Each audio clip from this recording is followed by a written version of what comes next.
So welcome to our session called HBV is not a game, or is it? Optimizing your approach to hepatitis B management. We're so glad to have you here today at the pre-conference for ACP. The session is hosted by CME Outfitters.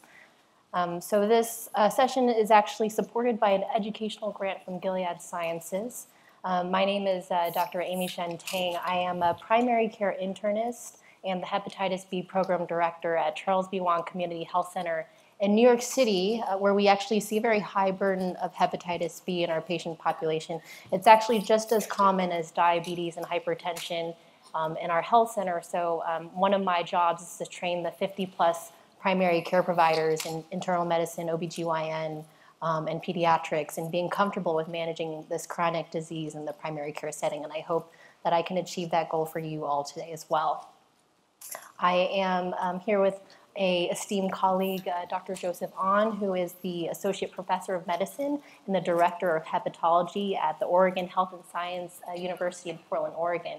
He is also on the AASLD Hepatitis B Guidelines Committee, and who just came out with the 2018 guidance update. So we're really lucky to have him with us today as a resource. So I want to go over the 3 learning objectives for today's session. The first one is in at-risk populations that we document appropriate patients have been screened for hepatitis B in alignment with the best practice advice of the new ACP and CDC clinical guidelines that came out in the fall of last year. Objective 2 is to initiate antiviral therapy in patients with immune-active chronic hepatitis B, align with the AASLD and EASL recommendations. These are the American and European Liver Association recommendations. And objective 3 is to establish regular monitoring protocols for patients with chronic hep B to prevent reactivation and also to surveil for hepatocellular carcinoma. So first on the hepatitis B burden. Globally, an estimated 292 million persons are chronically infected with hepatitis B. So this is actually about a 4% global prevalence. And these are most concentrated in the areas of Africa, Asia, and Pacific islands. At least in the US, about 2 of every 3 persons with chronic hep B actually are unaware of their diagnosis. And this is a problem because in terms of the natural history of hepatitis B, about 1 in 4, or 25%, who are unmonitored and untreated will actually die prematurely of their of liver complications like liver cancer, cirrhosis, and liver failure. We do have good medicines that are well tolerated that can actually mitigate these risks, but only about 10 to 15% of treatment candidates are actually on medicine, so we can do much better. And then finally, hepatitis B is actually a vaccine-preventable infectious disease. The vaccine has been available since the early 1990s.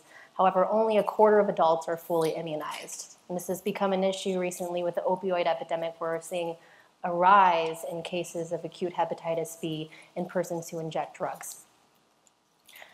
So in 2017, the National Academies of Sciences and Engineering and Medicine, also formerly known as the Institute of Medicine, came out with a national strategy for elimination of hepatitis B and C. So their hepatitis B targets for the year 2030 were to have a 50% reduction in mortality from chronic hepatitis B, averting about 60,000 deaths. So in order to meet this goal, we would need to diagnose 90% of chronic hepatitis B cases instead of 30%. We have to bring 90% of those in care, and we need to treat at least 80% of those for whom treatment is indicated. And just a reminder, we're at about 10-15% at the moment.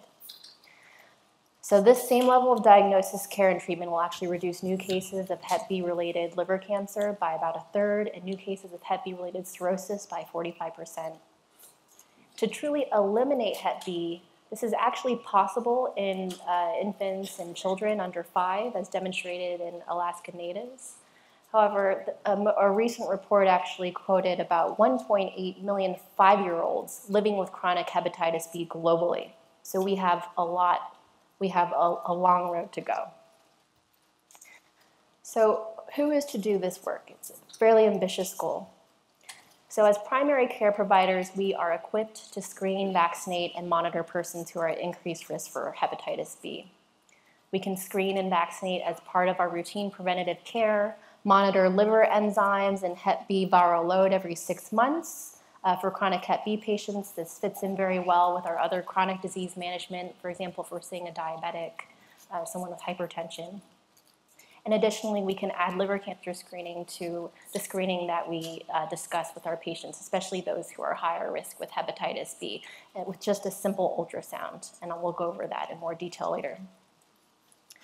So I want to start off with the patient case. Our patient is initials TR. He's a 45-year-old Mandarin-speaking man who presents to your clinic for an initial visit. So you're either using an interpreter because the patient has limited English proficiency, or maybe you speak Mandarin yourself.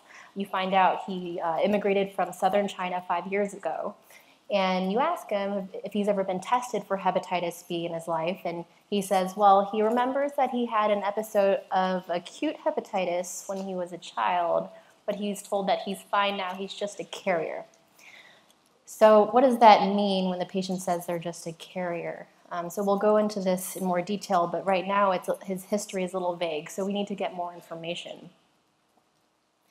This is where we have our first audience participation question. So based on TR's history and feedback, you should either monitor him for symptoms for 6 months, order hepatitis B surface antigen only, order surface antigen and antibody, or order hepatitis B surface antigen, the core antibody and the surface antibody. So we'll let you enter your responses now.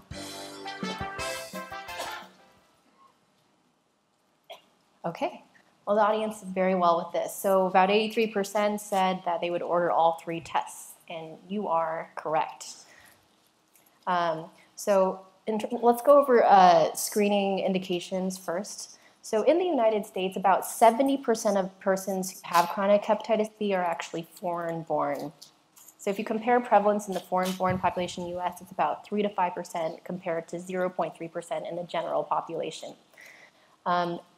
Easy to remember are anyone who's from the continents of Asia and Africa should be screened for hepatitis B. However, there are many more regions on this list, and it's worth going over. So anyone born in Eastern Europe,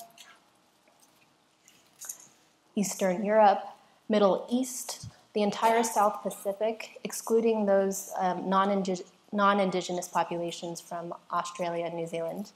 And then for the Western Hemisphere, indigenous populations in northern Canada, Guatemala and Honduras in terms of Central America, also the Caribbean, and the northwest part of South America. So for anyone who is born in Brazil, Colombia, Venezuela, Ecuador, Bolivia, Guyana, Suriname.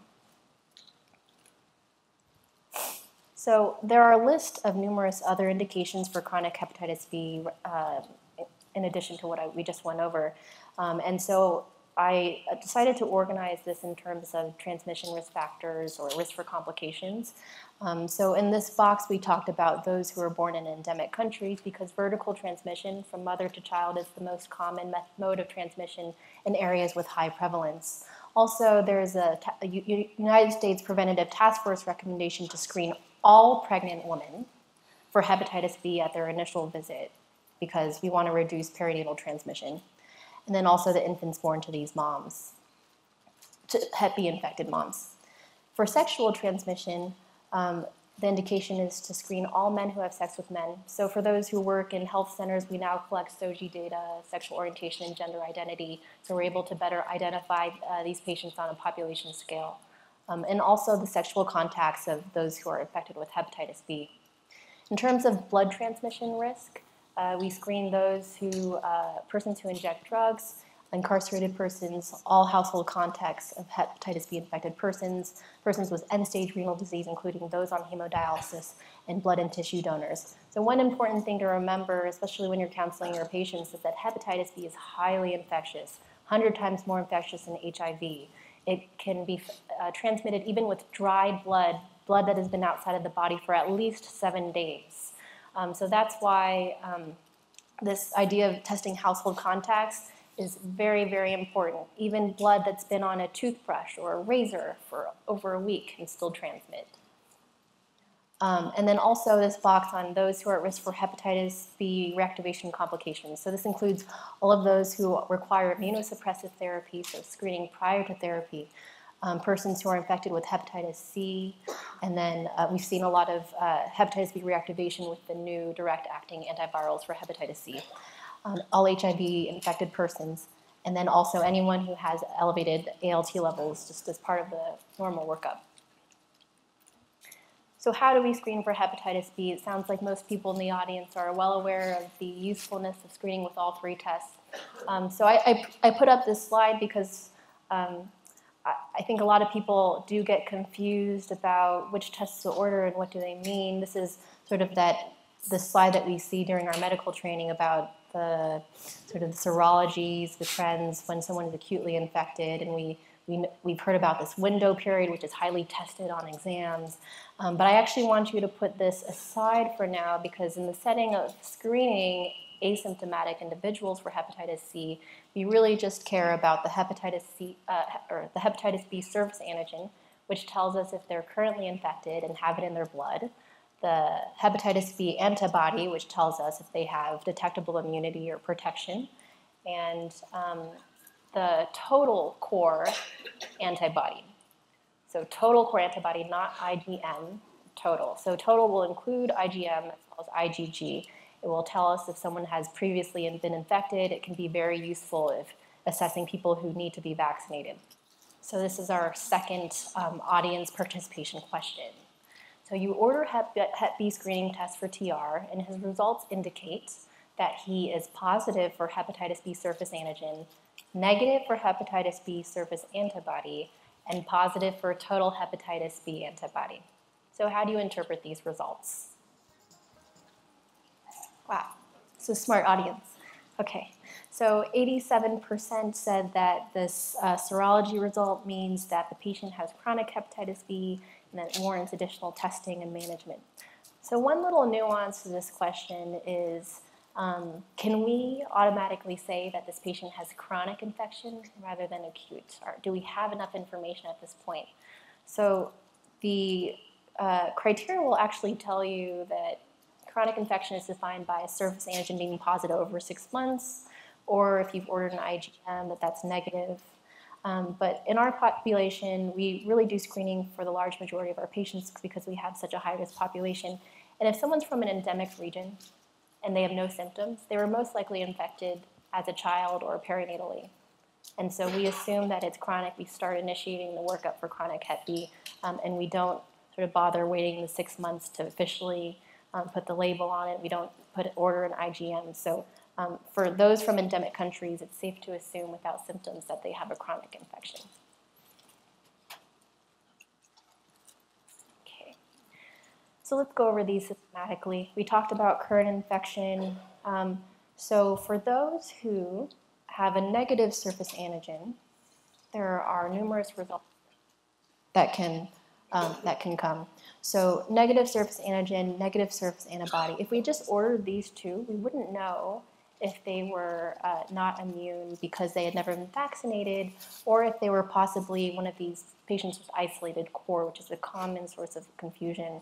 So those who are negative for the total core antibody are deemed susceptible to infection, and these patients should be given a complete hepatitis B vaccine series, unless they're one of those non-responders and they've already completed 2 series, then you can just stop. There is a new vaccine that came out that's 2-dose, and it's supposed to be a little bit more effective, and we'll go over that later. And then isolated core are those who have a positive anti-core antibody, but negative for both surface antigen and antibody. So this result could have one of 4 possible meanings. The most common meaning is a patient who was previously infected but just doesn't have detectable antibodies. In that case, you don't have to do anything as follow-up. You just tell them about possible risk of reactivation, which we'll go over later. The second possible meaning is occult hepatitis B. So occult hepatitis B means they have undetectable surface antigen, but they have low-level viremia. It's estimated about 8–9% of those with this isolated core actually have occult Hep B, more common in those who are immunosuppressed. So a good rule of thumb is you can order a hepatitis B DNA if the patient has immunosuppression, but otherwise you can assume that it's a past infection. There's also a false positive, which is very rare with modern assays. I do want to comment that in infants who are born to Hep B positive moms, they could get a false positive core antibody from passive transfer of the antibody. So really, the infants are the only patients who do not need core testing. They only need surface antigen, surface antibody.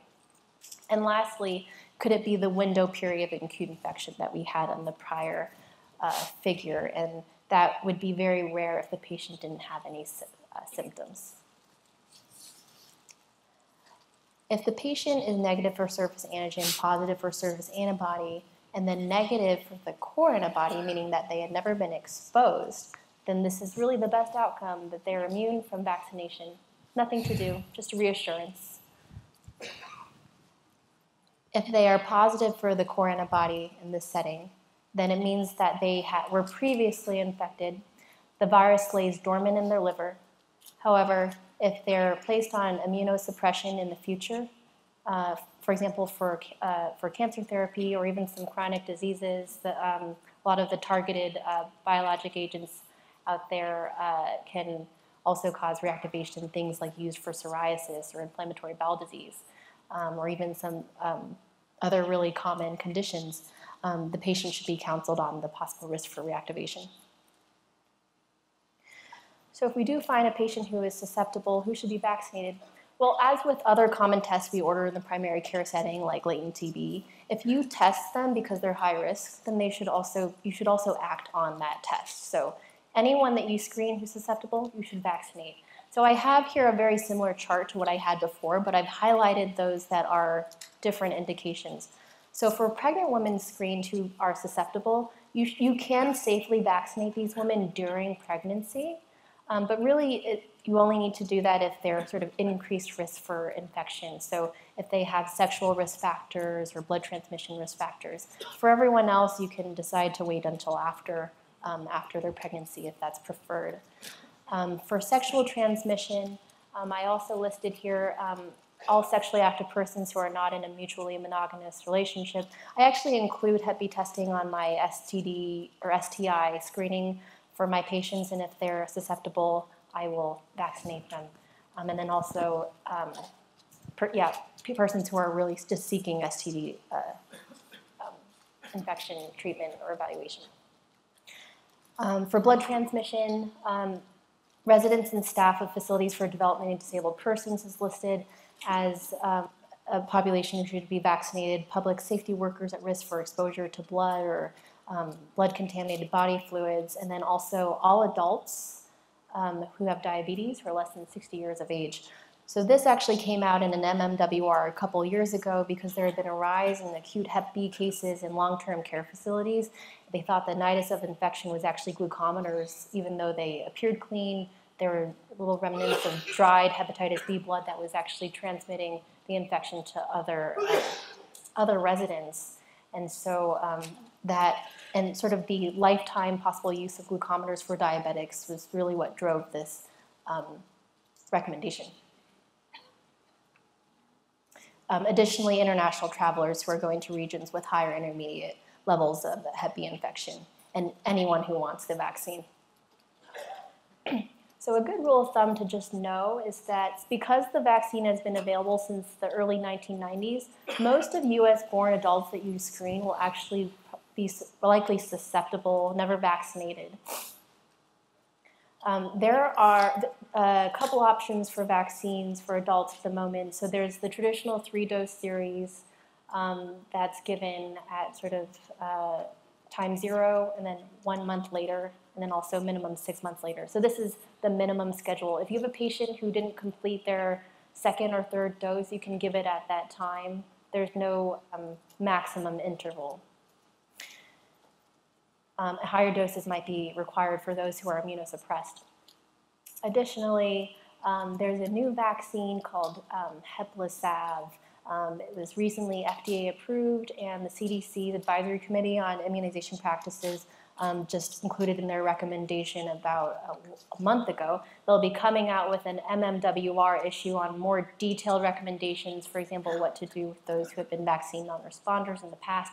How do we use this vaccine if someone didn't complete their 3-dose series? So that will be available soon. And this vaccine is given just 1 month apart. It's very useful for those who are traveling abroad.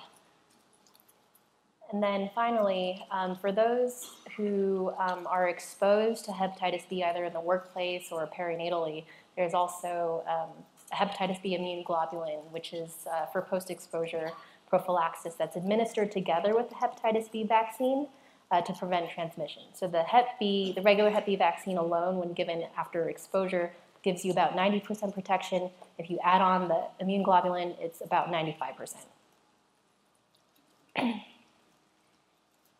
So this is our third audience participation question.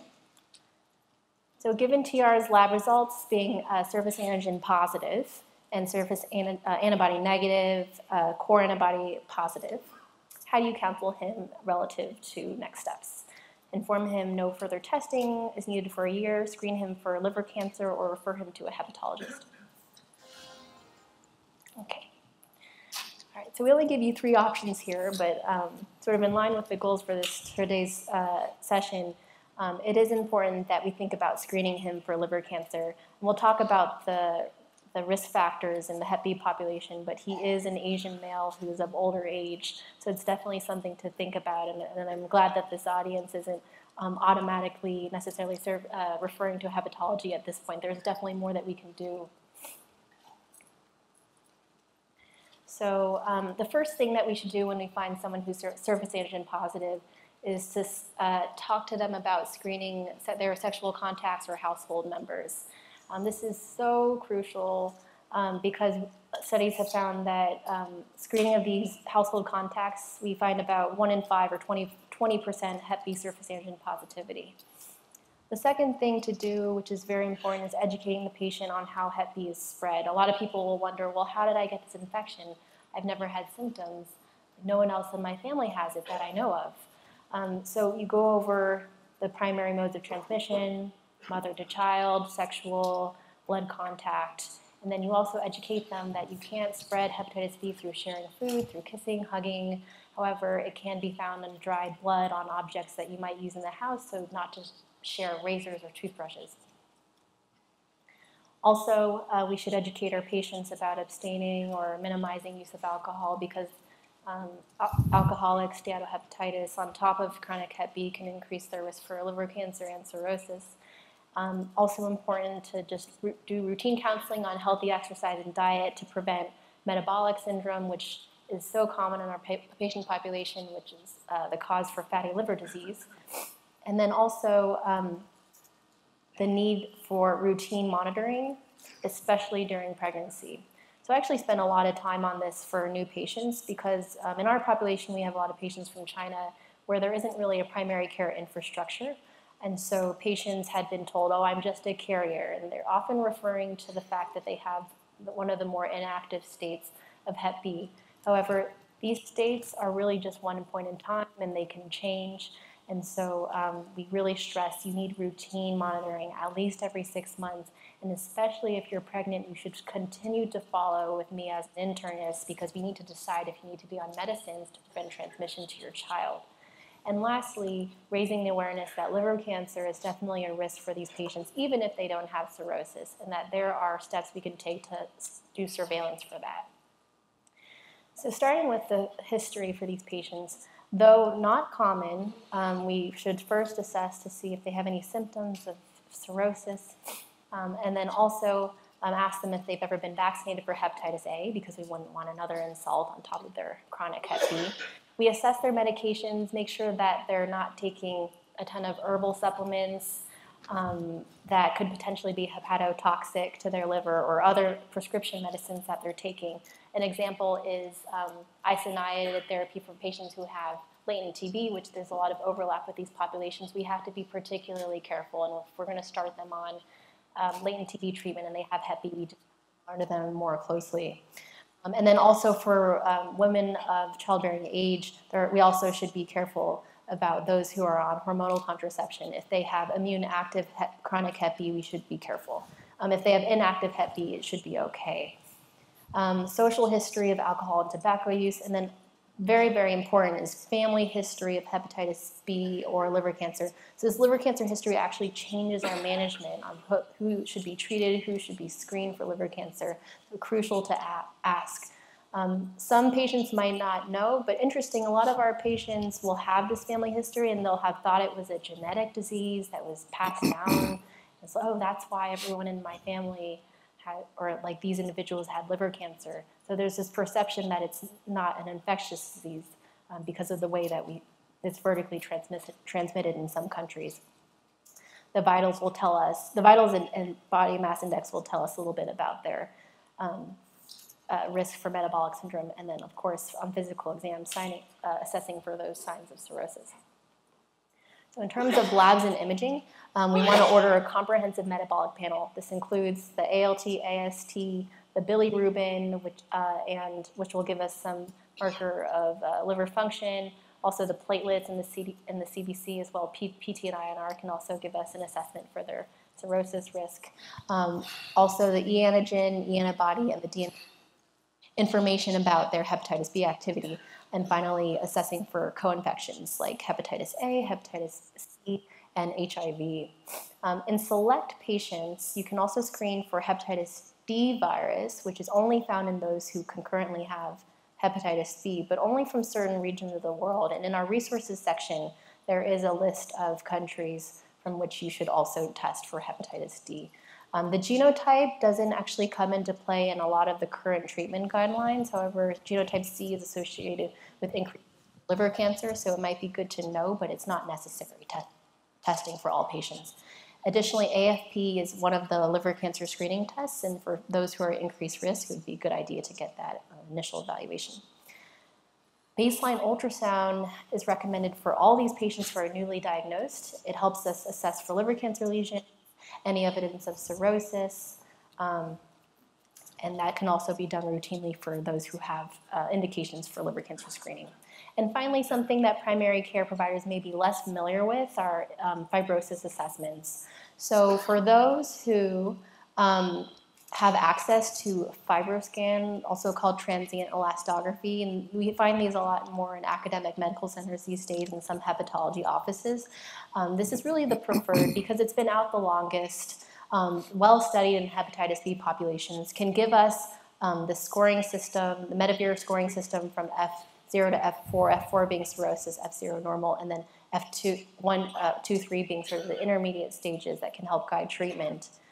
There's also a newer elastography modality. This is also known as ultrasound elastography. It's similar technology to FibroScan, but it's just newer, less data, but is an option if you have it available. And then MR elastography, less available, but also a good way to assess.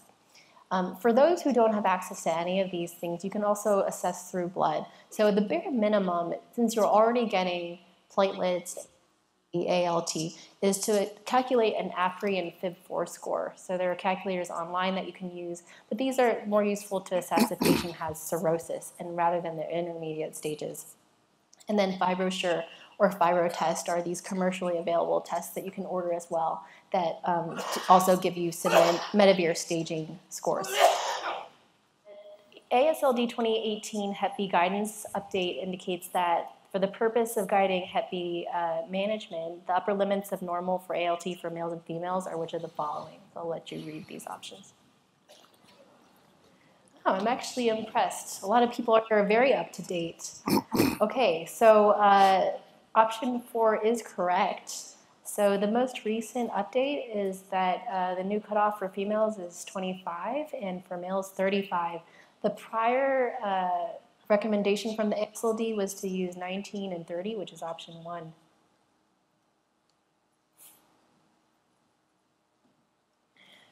Okay, so for a patient who has chronic Hep B, we like to separate them by their e antigen status because it helps us really get an idea for their natural history and treatment indications.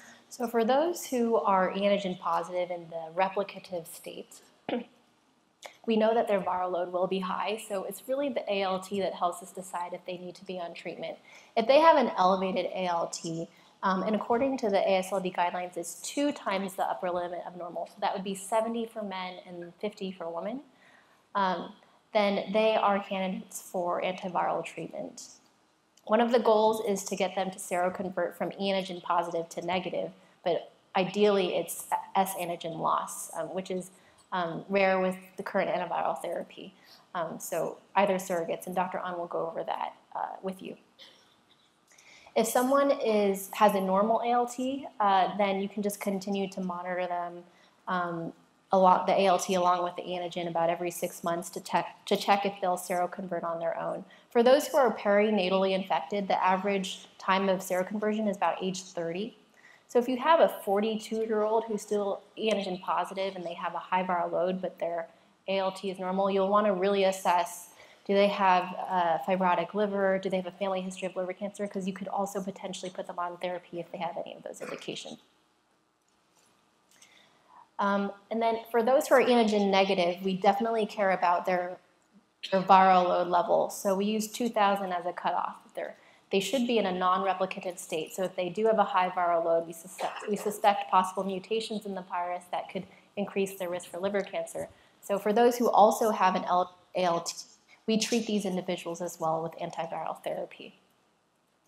For those who have a normal ALT, and this is actually fairly common in our patient population, high viral load, antigen negative with a normal ALT, we consider other factors like family history that I mentioned. If they have F2 or higher on their fibrosis assessment, we could consider starting therapy. And if you have any question, you can also defer to your hepatology colleagues as well. And then for those who have a low viral load and an elevated ALT, we have to rule out other causes of their ALT elevation. So some of these patients might have hepatitis D co-infection, which could also cause this, but we should also look at, is it metabolic syndrome? Do they have diabetes? Do they have a high BMI? Does weight loss help bring it down? And then ideally, and the carrier status really alludes to this inactive chronic Hep B state, where they have normal ALT, low viral load, and these patients can just be continued to be monitored every 6 months, in some cases maybe every year if they've been really stable. And you should also assess for S antigen loss every year as well, because that can happen in about 1% of these individuals. So liver cancer, unlike in hepatitis B, in chronic Hep B patients, it can cause, you can get liver cancer in patients who don't have cirrhosis. And so the odds of liver cancer in a Hep B patient is 100 times versus 15 to 20 times in hepatitis C. There's actually been a rise in liver cancer from viral hepatitis in the US between 2003 and 2012 in that last assessment, and I think it probably makes sense because we're not identifying these individuals. They're going unmonitored, untreated. And then I want to quickly go over some of the indications identified by the AASLD for liver cancer screening. So for those who have cirrhosis, definitely screen. And this goes the same thing for hepatitis C, and also those for Hep D, which gives you increased risk for cirrhosis. However, if you don't have cirrhosis and you have a family history, they should be screened. And if they don't have a family history, you can go by ethnicity, because these populations are often infected perinatally. They've been living with the infection much longer, higher risk. So there is some data to show that these age groups are the ones who should be screened. However, the prior guidance on screening African and Black patients was actually to start screening at the age of diagnosis rather than just men over 40. And our clinic still uses that because there's very little evidence to really guide this recommendation. These are some other risk factors for liver cancer. I'm going to speed over this so we can actually move along to Dr. An's segment. And just I really want to go over this. Ultrasound is every 6 months, because if you do every 1 month or every 1 year, you're less likely to capture those early smaller liver cancers that can be intervened on and with curative treatments. We also sometimes AFP for our patients. So this is the serum alpha-fetoprotein. It's it can be non-specific. It can be elevated in some other cancers as well, and also in pregnancy state. So we recommend not using it alone. It can supplement the ultrasound. And also, there are also many liver cancers out there who don't present with an elevated AFP. So really, it should be really based on the ultrasound plus or minus the AFP. Sometimes if there's a lesion, even something that looks like probably a benign hemangioma, the radiologist might recommend that you do a follow-up MRI or CT to better evaluate it. And another interesting fact is that liver cancer is one of the few cancers that can actually be diagnosed on imaging alone. There are certain characteristics when they do the with or without contrast with EVIS that tell you that that's a liver cancer and not a hemangioma or something else. So you don't have to biopsy to know. So definitely refer to specialists in those cases. However, as a primary care provider, at the minimum, you should be screening and vaccinating these individuals and also monitoring them routinely. You could also evaluate them for treatment if you feel comfortable in your practice. However, if you don't feel comfortable, you can also refer to a specialist when you have those patients who are sort of in those gray zones for treatment. And then all patients, of course, who are identified with liver cancer or cirrhosis should be referred to a specialist as soon as you know this information. So I'm going to pass over to Dr. An, who'll be talking about guideline-directed treatment choices in hepatitis B. Thank you, Dr. Tang. Let's give her a hand. That was very smooth, and it's going to be difficult for me to follow as just a specialist. Before I start, can I get a show of hands? I want to know who my audience is. How many of you are primary care physicians? Can I see that? This is a non-technical, non-iPad answers. Okay. How many are brave and going to admit that they're a specialist besides Dr. Islam, my friend that's in that table? Raise your hand. There you go. 2. All right. So I'm outnumbered, and my back is against the wall, and the doors are on the other side. So I'll have to be on my best behavior as your consultant. And I'm going to take off on what Dr. Tang said about screening, diagnostic testing, and then surveillance, and review for you the latest on the guidelines that have come out and the guidance documents. And it's going to talk about Hep B treatment. Now, let's go back to the natural history of hepatitis B. As you saw, Hep B is progressive. It is relentless, and it goes from chronic hepatitis B to cirrhosis, which is liver scarring. And as you know, it can lead over time to hepatocellular carcinoma, or HCC, and liver decompensation. And as you've already heard, the curve is that chronic Hep B, unlike chronic hepatitis C, does not necessarily need to go through cirrhosis in order to develop hepatocellular carcinoma. And what we want to do with treatments is to bend this curve or prevent these things from happening. We want to prevent progression to cirrhosis, liver decompensation, need for liver transplant, and death. But in order to do that, I'm going to spend some time going over the phases of hepatitis B. This causes great consternation to our GI fellows and actually to all physicians and providers because it's confusing. And what I want to point out is the first important point when trying to understand Hep B is that it's not the Hep B itself which is cytotoxic. It's not Hep B killing cells. It's your own immune system trying to clear the virus that leads to cell death and, over time, fibrosis. And that's what leads to cirrhosis and liver scarring. So first at the bottom in the red is your serum Hep B DNA. That's the line there. The green line is the ALT. And the gray line is your standards for normal ALT or undetectable Hep B DNA. And remember, it's the interaction between your immune system and the virus that leads to these phases. And you can see that it seems to be a linear move from the left-hand side of immune tolerant to the Hep B surface antigen loss. However, these phases are fluid. Patients go back and forth between them all the time. And this is why repeat testing has to be obtained, as you've learned from Dr. Tang. So let's look at the immune tolerant phase. This is typically young patients, babies, or kids who are exposed to their virus, especially through mom.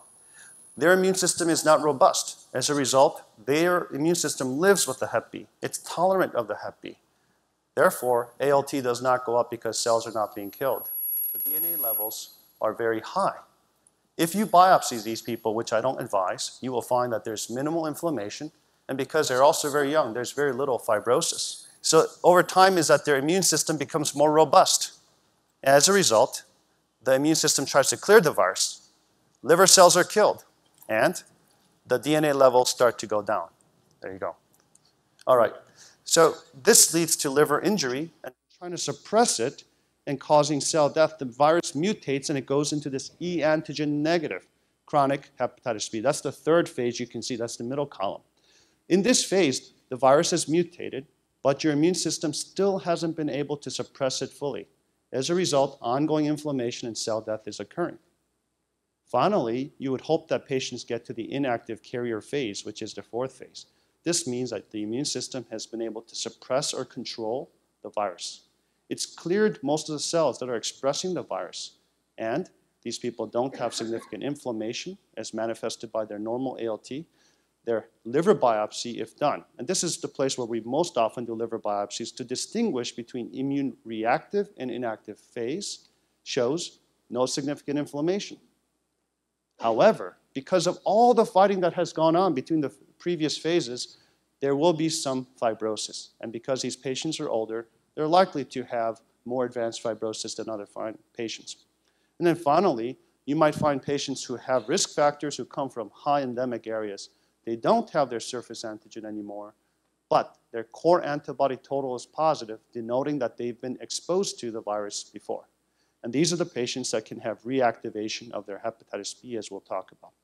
This is confusing, but it helps us understand that it's an immune-mediated cell injury by your own immune system, that your body is trying to clear the virus, and the antivirals that we currently have are for the immune active and reactive phases to prevent patients from having ongoing liver scarring and trying to get them to the inactive phase where you stop inflammation and you stop ongoing fibrosis. In addition, patients who have advanced scarring or cirrhosis are those people you want to help with antivirals in order to prevent them from decompensating further and reducing their risk of liver cancer. So this is the most difficult and longest slide, and we're going to move on. So the next slide here tells us what our goals of care are. Ideally, we would love to impact the outcomes, overall survival. We want to prevent liver cancer and cell death, and ultimately lead to decrease in death. However, because these outcomes are very long and difficult to measure, we have surrogate markers to help guide us in treating these patients. Thus, we want to get to undetectable Hep B DNA levels. The ALT, we want to get that to normal because that makes everybody feel good. And as Dr. Tang has already discussed, we want to get to an inactive carrier or surface antigen loss phase. All right. Now, as you know, this is a game. They're really going after the competitive nature of physicians by splitting you off into 4 groups. And I'm going to ask you to vote again. According to the ASLD treatment algorithms, which of the following is immediate treatment indicated? Let's get the music. There we go. All right. So if you have patients who have E antigen negative, ALT is abnormal, and their DNA is high, that denotes that they're in the chronic reactive phase. Your immune system hasn't been able to clear the virus, and you want to help them. Note that the B answer, which is E antigen positive, AST elevated, but the DNA is low. So you don't want to pick B or number 2 there. So here's the ASLD guidelines and the EASL guidelines, as we can put up the next slide. Thank you. And I'm going to focus on the ASLD guidelines because most of us have a hard time remembering one guideline or guidance document, but there are alternative EASL guidelines, as you can see there. But the ASLD recommends that patients who are in the immune active or reactive phase, that is active disease in which inflammation and cell death is occurring and scarring is occurring, you want to help them with antivirals to suppress their replication so that less cell death and scarring occurs. How do we know if there's active disease? We know it by high DNA levels and elevated ALT levels. So this is why those numbers are chosen. And the reason that the E antigen negative patients have a lower number, as you can see, greater than 2,000 up at the top there, is that it's because there's less replication because it's not the wild type, it's a mutant, it's less fit. However, even at lower levels, there's injury going on. So we want to be sensitive to the fact that these E antigen negative patients can have disease.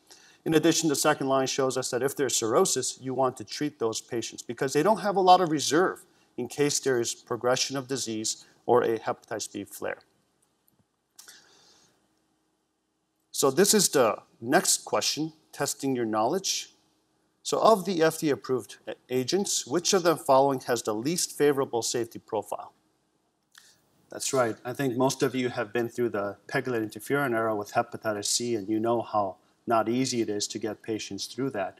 Interestingly, Hep B patients tend to tolerate the pegylated interferon a little easier than Hep C patients.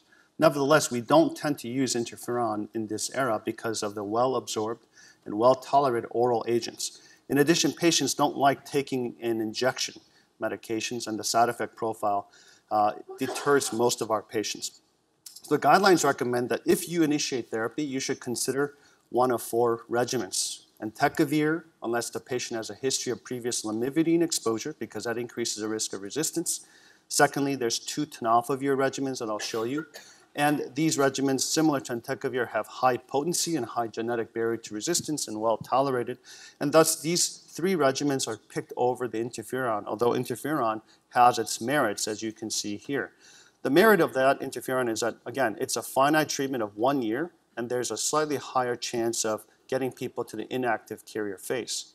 However, because of the side effect profile and the parenteral nature of it, most patients and physicians will elect to treat patients with oral antivirals. As I mentioned, there's 2 forms of tenofovir disoproxil fumarate called TDF, or tenofovir alafenamide called TAF.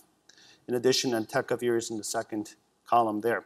What you can see is that these are very potent. It gets patients to undetectable DNA in a vast, greater than 70% of the time, and ALT normalization also is very high. This is for E antigen positive patients, that is the wild type patients. But if you go to the E antigen negative patients, you'll see similar numbers, except that it's easier to suppress this group because you're starting at a lower Hep B DNA level. So one can see the potency of it if our goals are to suppress Hep B DNA as a surrogate marker to show and help immune control. These oral antivirals are very good at it. So the recommendations for first-line agents are preferred tenofovir alafenamide, tenofovir TDF, entecavir and PEG, and not preferred on the right are the agents that have a high risk of developing resistance or have side effect profiles. The only other difference with cirrhosis patients is that, again, the few patients who are considered for interferon, I would not consider, especially if they're decompensated. This is a slide that's busy, and I put it in mainly for your records and for copying, but it tells us that our goals are on the y-axis there. We want to get Hep B DNA undetectable. We want to get patients to normalization of their ALT. So the scribbles here, the ALT, we want to get them undetectable, or normal. The DNA cutoff of Hep B DNA is right here in the gray, and we want to get people from high DNA to undetectable DNA. And currently, we're able to get patients to this inactive carrier phase. And very few patients are able to get to the milestone 4, which is loss of surface antigen and getting to this occult Hep B phase.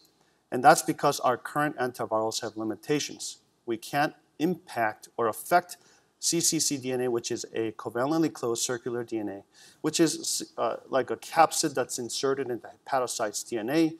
It encodes itself along into our DNA, and it hides there. This is similar to the idea of the herpes virus, which can reactivate.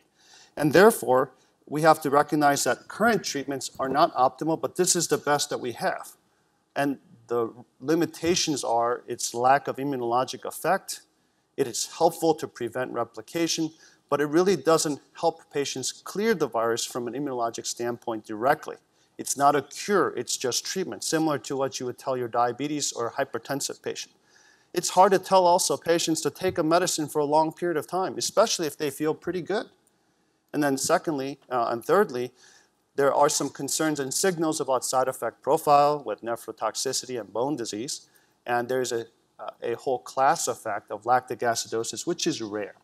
And then finally, there's always a concern, I think especially the ACP is very well aware of high value desires, and there's cost effectiveness concerns, and the cost of the medicines get in the way of some patients treating. So I'm going to continue by just putting up a slide which has some things that are coming. You can see at the top that the virus enters the cell, and so we want to try to block that there. There are medications that help with inhibition of the polymerase. There are silencing medications that are coming. There are medications also that inhibit protein translation.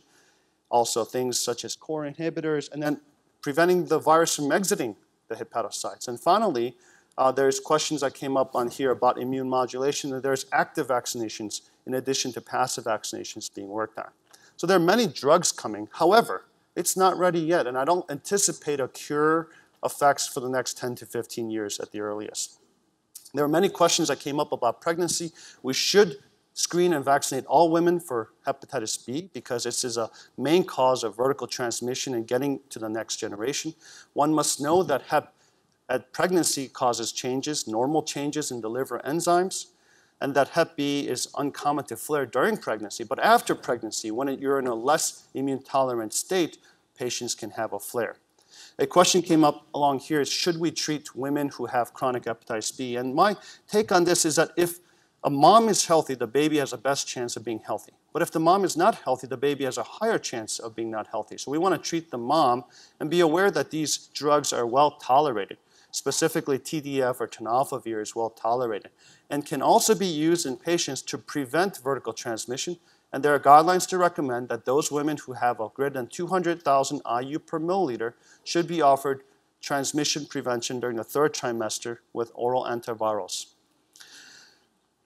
The next thing that has come up as a hot topic is Hep B reactivation. Similar to people who can have a shingles reactivation, which is very painful, patients who have cleared the virus or seemingly don't have the virus anymore, but have a core antibody are patients you have to pay attention to because this virus can awaken.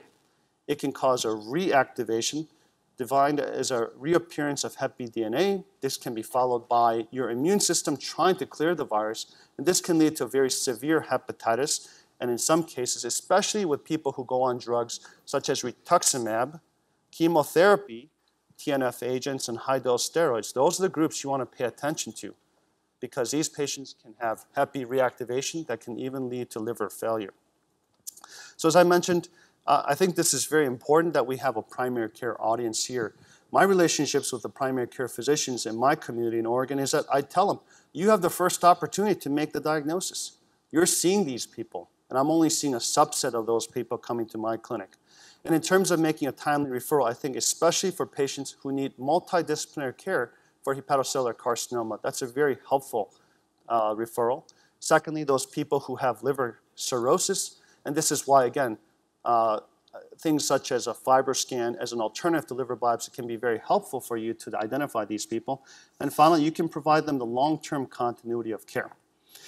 And as I finish here, let's go to the final question. And perhaps is there a leaderboard that you want to show before you show the final question? Wow, this is very tight. I almost think this has been fixed by our CME group, but I'll tell you, this is only off by 1 point. So the next question will be very important, and this will be counting for 400 points. So what was the most important takeaway that will impact your patient care? And A, B, C, D. Let's see.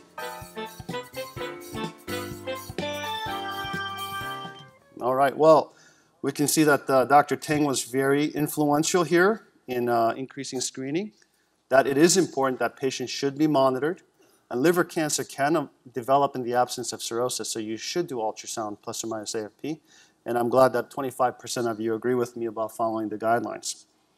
So let's go to the next slide. The final SMART goals are, as I've just said. So I want to finish by thanking you for your participation. I want to give a little kudos to Ms. Tordoff and the CME outfitters. Where are you? The back, raise your hand. There you go.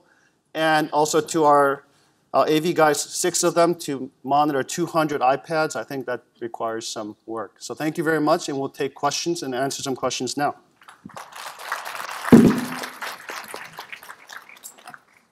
All right, Dr. Tang, do you want to take some top questions your way? Maybe I'll use that mic for now. Okay. All right. So there are about 17 questions here, and we'll try to address as many as possible in the next few minutes. So I think one question here is, how much does a FibroSure scan cost? I'm not sure if they meant FibroScan or FibroSure test. And then is it covered by most commercial insurances? So the FibroScan costs will probably differ by location, but at least at our location, out-of-pocket cost is about $125 or $150. But it actually is covered by most insurances. I think there are just 2 that require prior authorization, but the rest do not. So because it's been around the longest, so that is a good bet. FibroSure test, same thing. It's actually covered by most insurances, and the cost is about the same. I think about $125.